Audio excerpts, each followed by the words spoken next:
여러분, 이 옆에, 우리 교회가 있는 옆에 동네 장위동이라고 있어요. 여기가 최근에 재개발이 진행이 되고 있습니다. 제가 한 5년 전쯤인가 이제 장위동의 한 부분을 갔다가 길을 잘못 들어서 이제 재개발이 지연되고 있는 집들이 모여 있는 한 동네를 들어간 적이 있었습니다. 그 집들이 굳게 닫혀 있기도 하고 혹은 일부 대문이 부서진 곳도 있었고 혹은 벽들이 허물어진 곳도 있었습니다. 쥐와 고양이 이렇게 여러 가지 혼란하고 그리고 암울한 그런 동네였습니다. 비행 청소년들의 소굴이 되었고 혹은 노숙자들의 잠자리로 쓰이고 있었습니다. 정말 폐허가 된 곳 같은 그런 장소였습니다. 대낮인데도 섬찟하고 무서워서 빨리 그 장소를 나오게 되었습니다. 근데 최근 얼마 전에 제가 그곳을 다시 갔었습니다. 번듯한 아파트 단지로 바뀌어 있었더라고요. 그리고 아파트 단지 상가 앞에 상가가 가지런히 놓여 있었고 여러 식당들이 이쁘게 들어서 있었고 뒤에는 정원이 있어서 살고 싶은 곳이 되었습니다. 이전에 그 동네는 버려진 곳이었지만은 지금은 살고 싶은 곳, 그래서 그곳이 또 아파트 금액도 많이 올라서 아무나 들어가서 살 수 없는 고급진 곳이 되어 있었습니다. 오늘 우리가 성경 이사야서 62장을 읽었습니다. 이사야서 62장의 배경은 기원전 587년에 이스라엘, 유다가 망해서 바벨론 포로로 끌려가지요. 그들이 70년 동안 포로 생활을 하다가 다시 예루살렘으로 돌아오던 시점에 그때를 향하여 선지자 이사야가 오래전에 예언한 내용, 하나님이 그들에게 주시는 약속의 말씀이 기록이 되어 있습니다. 이제 포로들은 70년 만에 꿈에도 그리던 고향 예루살렘으로 돌아오게 되었습니다. 그러나 문제는 고향에 돌아와도 소망이 없어요. 왜냐하면 예루살렘 성은 이전에 무너진 채로 그대로 방치되어 있었습니다. 그동안 농사도 짓지 않아서 예전에 농사 짓던 터전들은 다 황무지로 바뀌어 있었습니다. 딱딱한 돌덩이 같은 땅으로 바뀌어져 있었습니다. 경제는 파탄 지경에 있었습니다. 완전히 경제 시스템이 붕괴되어 있는 상태 그대로 지금까지 이어져 내려오고 있었던 것입니다. 그래서 당시 예루살렘은 한마디로 버려진 땅, 황무지와 같은 땅이라고 불리워지게 되었던 것입니다. 그런데 하나님께서는 그 포로에서 돌아온 그 시대 백성들에게 그런 땅을 그 백성들에게 새 이름을 주시겠다고 약속하셨습니다. 그게 4절 중간에 나와요. 오직 너를 헵시바라 하며 내 땅을 삐울라라 하리니. 오늘 여러분 이 두 단어는 예배 시간에 익숙해지셨으면 좋겠습니다.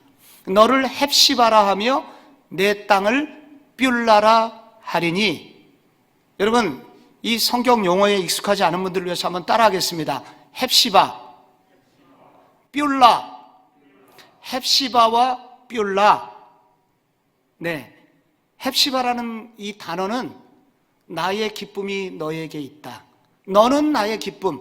이게 헵시바라는 뜻이에요. 삐울라는 결혼한 여자, 열매가 풍성한 여자를 일컬어 삐울라 이렇게 부릅니다. 예전에 예루살렘이 아니라 새로운 예루살렘을 하나님이 주실 것이라고, 헵시바라고 삐울라라고 이렇게 변화될 것이라고 하나님이 약속을 해주십니다. 그런데 성경은 언제나 오래전의 약속만이 아니라 오늘을 사는 우리 모두를 위한 약속이며 앞으로 오고 오는 시대의 백성들을 향한 약속이기도 합니다. 여기에 약속을 받은 예루살렘, 새 예루살렘은 바로 신약 시대의 교회를 말하는 것입니다. 신약 시대 교회의 성도들이 다 이렇게 될 것이라는 것을 약속하고 있는 것입니다. 우리 한국교회는 1885년 언더우드 아펜셀러가 선교사로 우리나라에 온 이후로 100년 만에 우리나라 성도가 1200만이 되었습니다. 인구 4분의 1이 우리나라의 개신교, 바로 교인이 된 것입니다. 그래서 그 선교를 받던 나라에서 세계에서 두 번째로 많은 선교사를 파송하는 나라가 되었습니다. 세계 선교사의 유래를 찾아볼 수 없는 엄청난 부흥이 한국교회에 있었던 것입니다. 그런데 1990년대 후반을 기점으로 해서 한국교회는 급전직하, 낭떠러지로 떨어지는 것처럼 그렇게 어려움을 겪기 시작하고 성도들이 교회를 빠져나가기 시작했습니다. 최근 2015년 대한민국 통계청 조사에 따르면 800만 정도가 한국교회 교인으로 남아 있습니다. 400만이 사라져버린 것입니다. 그런데 더 우울하게 만드는 것은 이 800만 중에 약 200만 가까이가 이단일 가능성이 있다 하여 우리를 더욱더 슬프게 만듭니다. 요즘 한국교회의 통계와 주변 교회의 모습을 보면 쉽게 발견되는 게 서울에 있는 교회인데도 불구하고 많은 교회들이 주일학교가 사라지고 있습니다. 약 30%와 40%의 교회가 이미 주일학교 문을 닫았고 청년부 또한 그렇게 어려움을 겪고 있습니다. 게다가 한국교회를 향한 시각은 너무 좋지 않습니다. 많은 사람들이 한국교회를 일컬어서 개독교라고 그렇게 부르다가 최근에는 바이러스 전염병의 진원지로 손가락질을 하고 있습니다. 한국교회의 원래의 별명은 민족의 소망이었습니다. 빛과 소금이었습니다. 그래서 김구 선생은 말하기를 경찰서 100개를 세우는 것보다 교회 하나를 세우는 것이 낫다라고 그렇게 칭찬을 해 주었었던 적이 있습니다.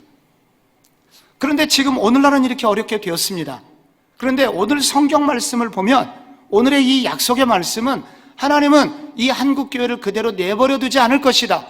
버려진 땅, 황무한 땅처럼 여겨지는 지금을 넘어 이 한국교회는 언젠가 헵시바와 뷸라가 될 것이다 라고 약속을 하고 있는 것입니다. 여러분, 교회는 성도들이 모여서 교회가 되는 것입니다. 그래서 이것은 한 성도 개인을 향한 약속인 것입니다.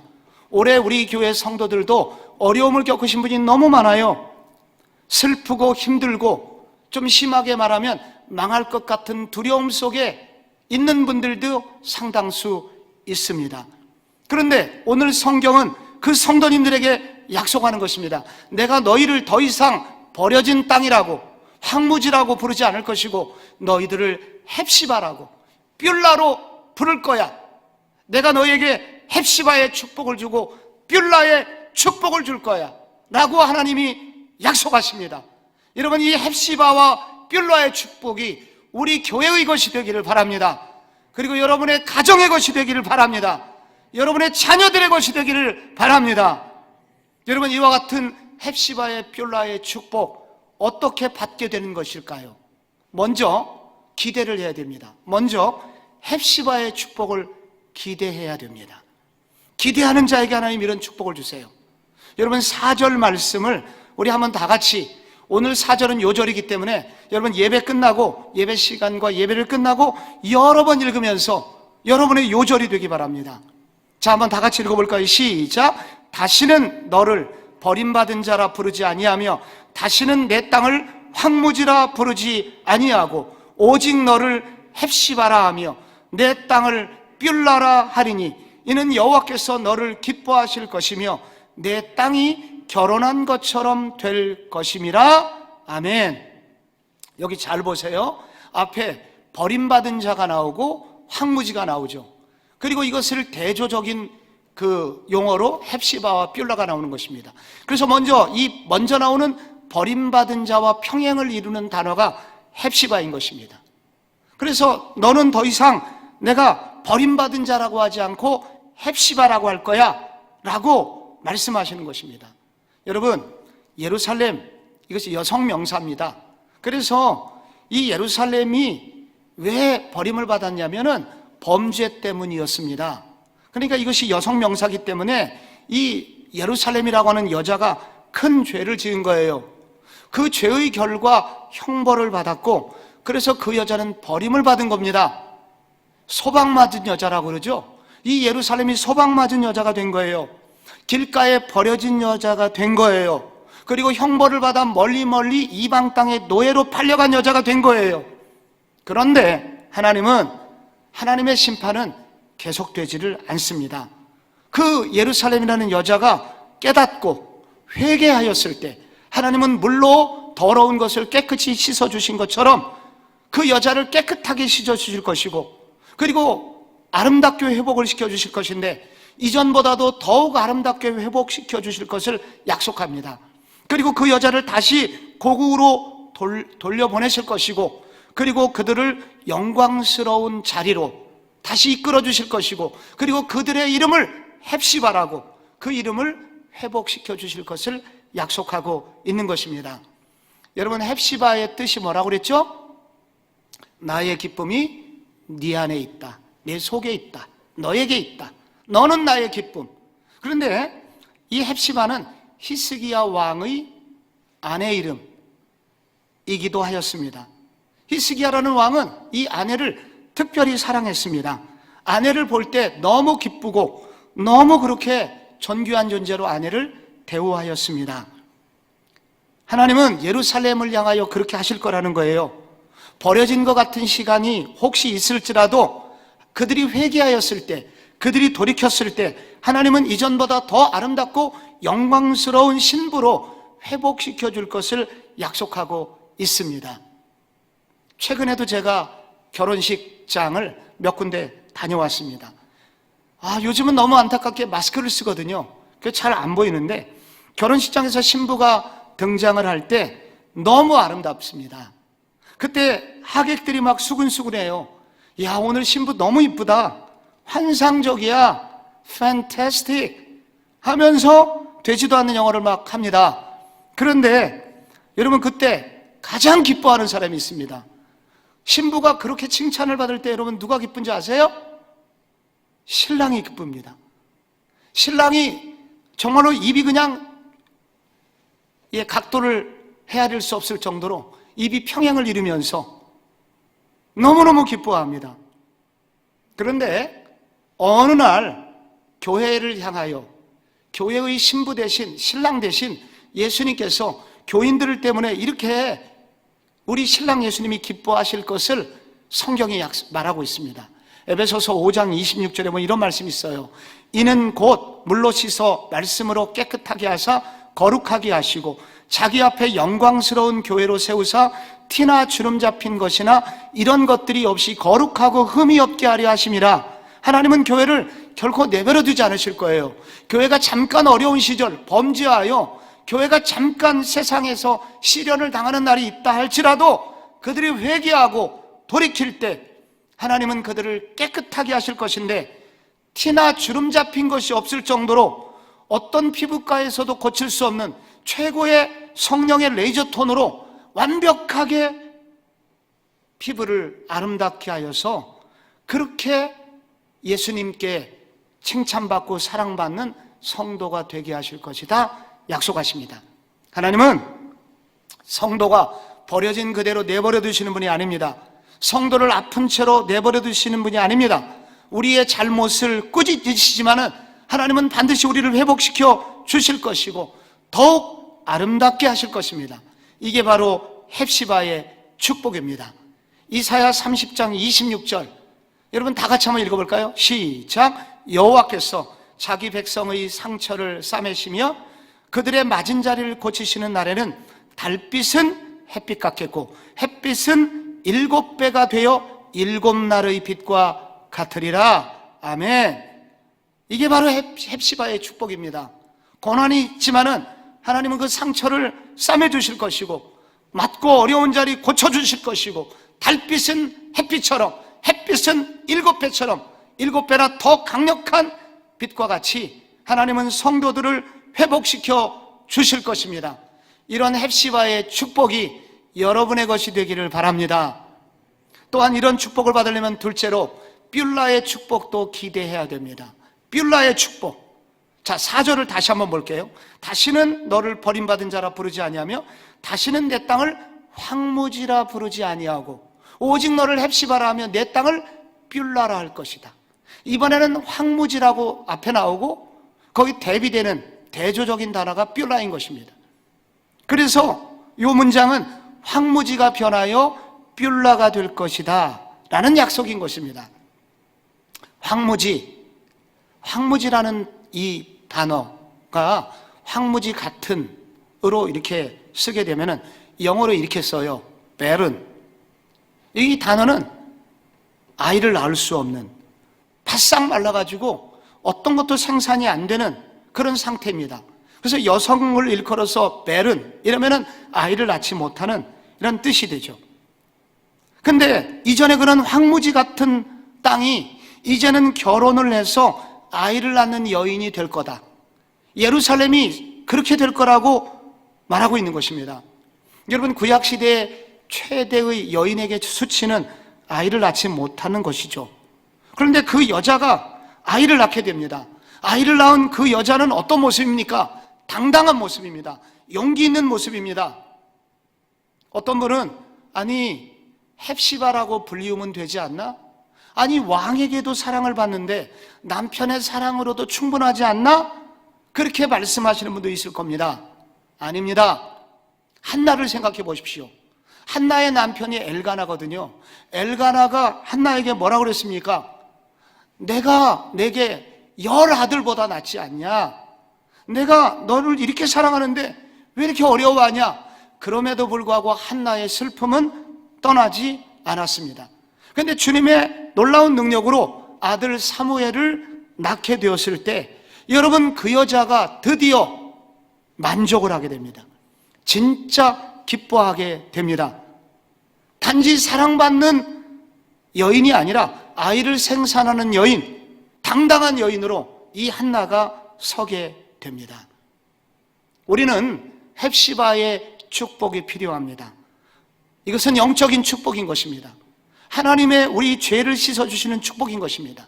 그런데 헵시바의 축복 받는다고 해서 모든 것이 충분한 것은 아닙니다. 우리 인생은 영적인 것만으로 채워지지 않는 게 있습니다. 여러분, 하나님의 사랑으로도 다 안 채워지는 게 있어요. 놀랍게. 여러분, 아담을 보십시오. 아담은 하나님의 사랑을 받았습니다. 그런데 그에게 채워지지 않는 것이 있었습니다. 외로움이 있었습니다. 그때 하나님은 하와를 만들어 주셨고 둘이 결혼을 하였습니다. 그때 아담에게 진정한 만족이 찾아온 것입니다. 이것을 뷸라의 축복이라고 합니다. 그래서 결혼을 하지 않고 외로운 사람, 결혼을 소원하는데 결혼하지 않는 사람에게는 뷸라의 축복이 필요한 것입니다. 영적으로는 은혜를 많이 받았는데 물질이 없으면 우리는 매우 제한된 삶을 살아야 합니다. 그래서 물질적인 부분도 채워져야 됩니다. 이게 뷸라의 축복입니다. 아무리 애를 써도 요즘 취업하기 어려운 청년들 너무 많아요. 여러분, 취업을 오랫동안 못하면 사람의 자존감이 무너집니다. 누가 요즘 뭐 하고 있냐? 이렇게 물어볼까봐 겁이 나고, 그래서 인간관계에 단절이 옵니다. 내가 그동안 잘못 살아온 게 아닌가? 그러면서 마음이 무너집니다. 취업의 문이 열려야 합니다. 뷸라의 축복입니다. 영적으로 충만해도 건강이 약하면은 영적인 생활도 어려워요. 신앙생활도 제대로 할 수가 없습니다. 그래서 이 건강, 몸의 회복은 하나님의 특별한 은혜인 것입니다. 이것도 뷸라의 축복인 것입니다. 하나님은 자기 백성들에게 뷸라의 축복을 줄 것이라고 약속하고 있습니다. 이런 뷸라의 축복이 여러분의 것이 되기를 바랍니다.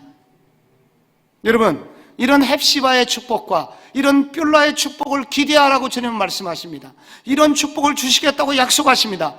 그러면서 하나님은 모든 사람에게가 아니라 여기 조건이 하나 나옵니다. 이런 축복이 임하려면 마지막 세 번째로 기도의 사람이 일어나야 한다고 말씀하고 있습니다. 오늘 우리가 읽은 성경 구절 7절까지 읽었는데 1절과 마지막 6절과 7절 이 내용 가운데 헵시바의 뷸라를 둘러싸고 있는 내용이 바로 기도에 관한 구절입니다. 여러분, 선지자가 이런 고백을 해요. 나는 시온의 의가 빛같이 예루살렘의 구원이 횃불같이 나타나도록 시온을 위하여 잠잠하지 아니하며 예루살렘을 위하여 쉬지 아니할 것인지.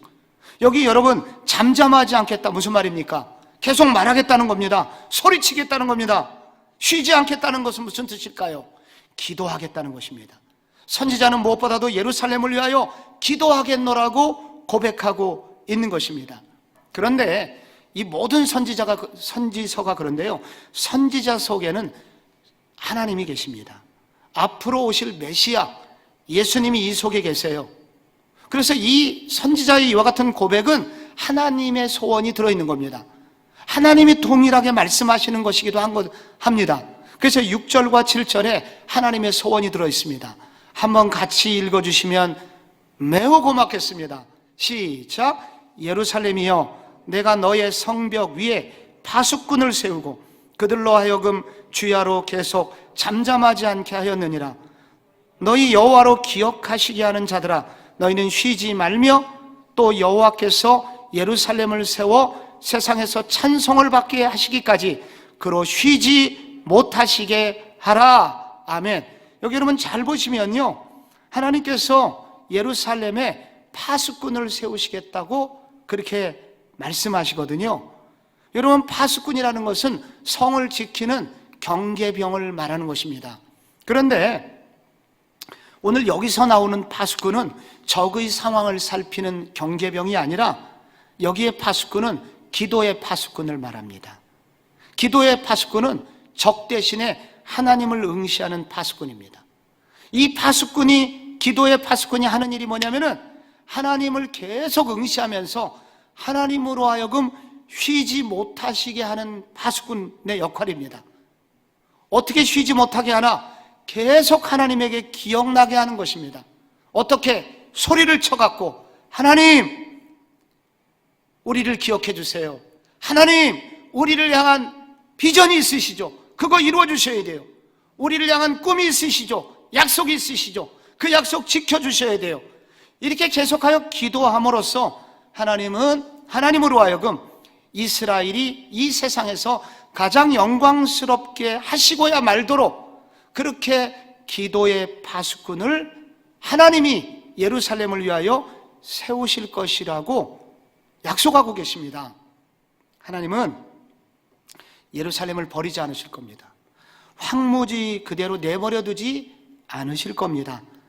반드시 헵시바를 만드시고 뷸라를 만드실 것입니다. 그런데 그 일이 일어나기까지는 기도하는 사람이 필요하다.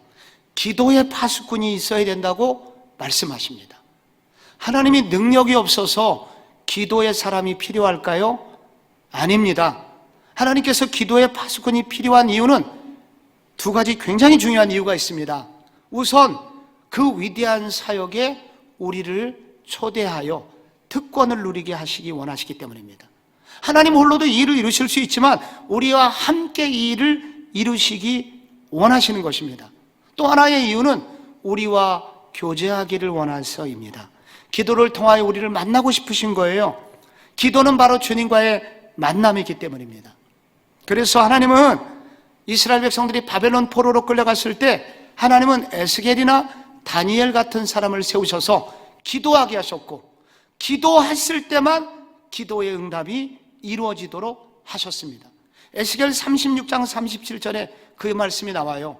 그래도 앞에 내가 너희를 회복시켜 줄 거야, 이런 말씀이 나오다가 곧바로 37절에 그래도 이스라엘 족속이 이같이 자기들에게 이루어 주기를 내게 구하여야 할지라. 기도 안 하면은 안 들어주신다는 거예요. 그래서 하나님은 기도의 파수꾼, 다른 말로 중보기도의 사람을 세우실 것이다. 그 중보기도의 사람들이 있을 때 그 기도의 사람들과 함께 하나님은 일하실 것이고, 이스라엘 백성들을 고국으로 돌려보내시고, 그리고 그들을, 황무지 같은 그들을 뷸라로, 버려진 그들을 헵시바로 삼을 것이다 약속하고 계십니다. 여러분, 지금 교역자들에게 감사 기도 카드 찍어서 보내셨겠죠? 오늘 조금 일찍 도착한 한 기도 카드를 제가 받았습니다. 새벽마다 기도하시는 한 권사님의 기도에 대한 응답에 대한 감사의 카드였습니다.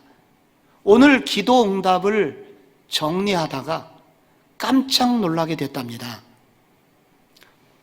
바로 작년 송구영신 예배 때 제출하라고 한 중보기도 카드에 쓴 그 기도 제목이 응답된 것을 정리하다가 발견하고 많이 놀라게 되었답니다.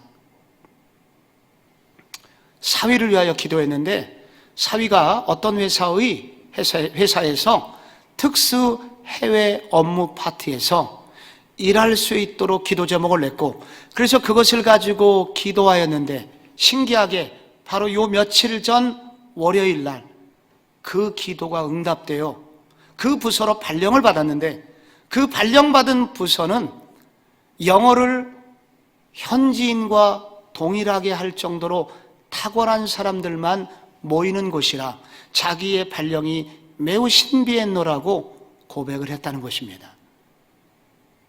하나님이 그 가정의 증거를 보여주신 것입니다. 그 가정의 기적을 보여주셨는데, 하나님은 누구를 통해서 그런 일을 이루십니까? 기도하는 한 사람, 기도의 중보자, 기도의 파수꾼을 일으키셔서 그 가정을 하나님은 헵시바와 뷸라로 만들고 계시다는 사실을 저는 오늘도 확인하게 되었습니다. 그러나 보통은 이렇게 하나님이 우리를 기도로 초청하시지만 이렇게 기도하는 사람은 많지 않습니다. 잠깐 기도하는 분은 계시지만 지속적으로 기도하는 분들은 희귀합니다. 마치 겟세마네 동산에서 예수님이 제자들에게 너희는 여기서 깨어서 나를 위하여 기도하라 그렇게 부탁했지만은 제자들이 거기서 잠을 잤습니다. 졸았고 졸다가 나중에는 잠을 잤습니다. 마치 겟세마네 동산에서 기도를 부탁한 제자들이 졸고 있는 것과 같고, 졸고 난 이후에 베드로 같은 경우에는 너무나도 망가져서, 대부분의 그 제자들이 망가져서 스스로 일어날 수 없을 정도로 그들은 나중에 수치를 당하게 됩니다. 그런데 그들이 최종적으로 어떻게 되나요? 그들이 나중에 최종적으로 어떻게 되나요? 충성스러운 기도의 사람으로 변합니다. 여러분, 어떻게 그렇게 된 줄 아십니까? 그렇게 무능하고 그렇게 게으르고, 그리고 그들이 기도 쉬기를 중단했던 그들이 어떻게 충성스러운 기도의 파수꾼, 그리고 중보기도의 사람으로 변하게 된 줄 아십니까? 그 이유는 바로 예수님이 그들을 위해서 기도해 주셨기 때문입니다. 누가복음 22장 31절에 나오죠. 시몬아 시몬아 보라, 사탄이 너희를 밀가부르듯 하려고 요구하였으나 그러나 내가 너를 위하여 내 믿음이 떨어지지 않기를 기도하였노니 너는 돌이킨 후에 내 형제를 굳게 하라. 사단이 베드로를 그렇게 공격을 했지만은, 그래서 베드로의 힘만으로는 이길 수 없었지만은, 베드로가 이길 수 있었던 이유, 베드로가 나중에 기도의 사람이 되었던 이유가 뭡니까? 예수님이 그를 위하여 뜨거운 눈물로 기도하셨다는 거예요. 예수님의 기도 덕분에 여러분 베드로가 이길 수 있었던 것입니다. 그런데 여러분, 로마서 8장은 우리에게 말하기를 우리 예수님은 지금도 하나님의 보좌 우편에서 우리를 위하여 간구하시는 자신이라 라고 약속하고 계십니다. 바로 이렇게 우리를 위해서 기도하고 계시는 예수님 때문에 여러분, 연약하고 그리고 무능하고 게으른 자라도 그 예수님 때문에 기도의 사람이 될 수가 있다는 것입니다. 또 하나의 이유가 나옵니다. 십자가 위에서 베드로의 모든 어둠을 짊어지고 가신 그 예수님의 사랑을 깨달은 후에 베드로는 기도의 사람이 됩니다. 여러분, 예수님이 십자가 위에서 돌아가실 때 다 벗으셨습니다. 남자의 부끄러운 부분을 다 드러내셨습니다. 당시 유대 사회에서 그런 꼴을 당하면 남자들도 자살할 정도의 수치심을 가지게 됩니다. 그런데 여러분, 십자가 밑에서 백성들이 어떻게 했습니까? 손가락질하면서 그 위에서 내려와 봐라고 조롱을 하였습니다. 마지막에는 하나님조차도 예수님을 버리셨습니다. 하나님조차도 외면해 버리셨어요. 그래서 예수님이 이렇게 외쳤죠. 엘리 엘리 라마 사박다니, 하나님 어찌하여 나를 버리십니까? 예수님께서 이렇게 수치를 당하시면서 조롱을 당하시면서 돌아가신 이유를 베드로는 나중에 알았습니다. 이 모든 것이 자신의 수치를 대신 짊어지고 가기 위한 자기를 향한 사랑이었음을 베드로가 깨닫습니다. 그 사랑을 깨달은 이후에 베드로는 일어났고 기도의 사람이 됩니다. 여러분, 또 하나의 이유가 있습니다. 예수님께서 제자들에게 성령을 보내주셨기 때문입니다. 요한복음 1장 5절에 요한은 물로 세례를 베풀었으나 너희는 몇 날이 못되어 성령으로 세례를 받으리라 하셨느니라. 여러분, 이 물 세례와 성령 세례는 마치 주전자의 물과 나이아가라 폭포와 비유될 수 있습니다. 주전자의 물이 조금씩 찔끔찔끔 우리에게 주어지는 그런 물의 양이라면 나이아가라 폭포에 쏟아지는 어마어마한 수천 톤의 물처럼 여러분, 성령님이 우리에게 주시는 은혜는 이와 같습니다. 바로 예수님께서 십자가에서 돌아가신 이후에 믿는 모든 사람에게 성령을 주셨기 때문에 이 성령을 의지하고 기도할 때 계속해서 기도할 수 있는 힘을 얻게 된다는 것입니다. 이런 도심이 있기에 우리도 제자들처럼 그렇게 기도의 사람으로 변화될 수 있습니다. 이런 도심을 힘입어 기도할 때 하나님은 깨어나시고 결국 교회는 영광스러운 자리를 회복하게 될 것입니다. 우리는 결코 패배자가 될 수가 없습니다. 우리는 결국 헵시바가 될 것입니다. 우리는 뷸라가 될 것입니다. 믿으시기를 바랍니다. 국내 성지순례 중에 빠질 수 없는 것이 소록도입니다. 여러분, 소록도는 한센병을 앓고 있는 분들이 모여있는 곳이죠. 그런데 이 소록도를 갔다 오신 분들마다 거기서 예수 믿는 많은 사람들, 대부분의 사람들이 예수를 믿죠. 그런데 그분들이 예배를 드리는 모습을 보면은 누구나 눈물을 흘리게 된다고 합니다. 어떤 분은 손 자체가 없고, 어떤 분은 부분적으로 손가락이 없고, 어떤 분은 코가 없고, 이런 분들이 많이 계신데 그들이 예배하는 모습은 천사와 같다고 합니다. 소록도를 다녀오신 한 목사님의 소감을 제가 읽은 적이 있습니다. 소록도 중앙교회 천우열 전도사님은 소록도와 매우 연관이 있는 섬이 하나 있는데 그 섬의 이름은 지라도라는 섬이라고 소개를 했습니다. 그런데 이 지라도는 이 지도책을 펴놓고 소록도 주변을 살펴도 나오지를 않습니다. 이 섬은 성경에 나옵니다. 하박국 3장 17절에 비록 무화과 나무가 무성하지 못하며 포도나무에 열매가 없으며 감람나무에 소출이 없으며 밭에 먹을 것이 없으며 우리의 양이 없으며 외양간에 소가 없을지라도, 소록도 옆에 지라도가 있다는 거예요. 이 소록도 사람들에게는 바로 이 지라도의 정신이 있는 거예요. 이 소록도 한센병 환우들은 건강이 없을지라도, 돈이 없을지라도, 사람들이 찾아오지 않을지라도, 그런데 그들에게 노래할 이유가 있어요. 여호와를 인하여, 예수님으로 인하여 그들은 행복할 수 있다고 고백합니다. 이 사람들이 진정한 헵시바와 뷸라의 복을 받은 분들입니다. 성도 여러분, 오늘 여러분들에게도 지라도의 하나님으로 인하여 입술에 찬양이 터지는 시간이 되시기를 바랍니다.